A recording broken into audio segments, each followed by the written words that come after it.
this is Christine Pendleton, and I'm so excited that you decided to join me on this website.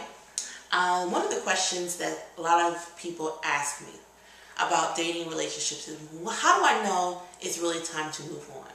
Because I always tell women, wives in waiting, that you need to be dating. You need to be paying attention to the men that are paying attention to you, and allow the ones that are seemingly serious about the opportunity of being in your presence to take you out. You don't have to chase after a man. You don't have to run after him.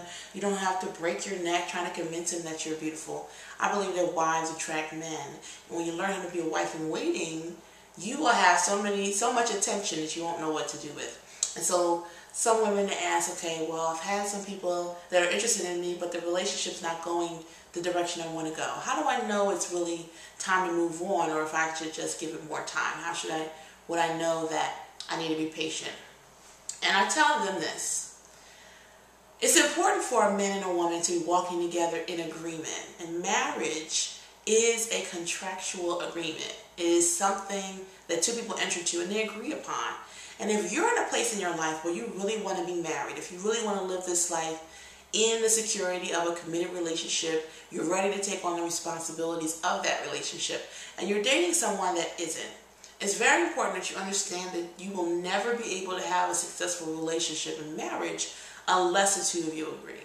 And so sometimes we want things that the person that we're dating doesn't want. Sometimes the man is ready to marry and take on the responsibilities, and the woman is not.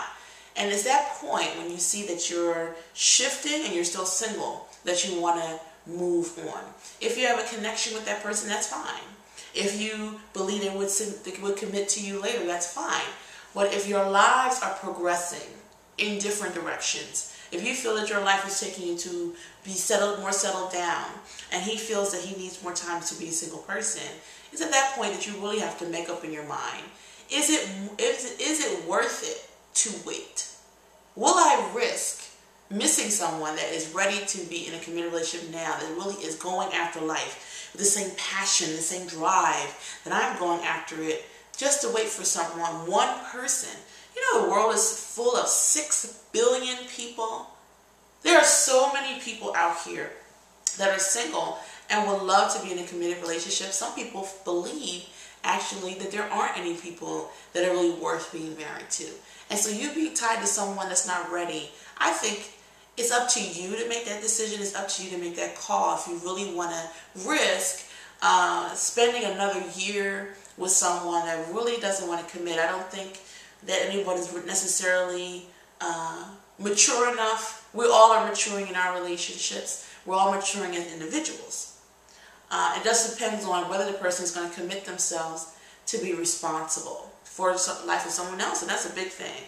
So you have to make up your decision, but I think if you've reached a point where you know you're ready for that, it would be best to move on, slow the relationship down a little bit, really take a step back, and really assess how valuable your time is. Because none of us have years to waste, hours to waste. And God gave us this life to live in His fullness. And in marriage, you're going to have to work together. You're going to have to compromise on certain things. But the reason that you compromise is because you both have made the commitment to stay together forever.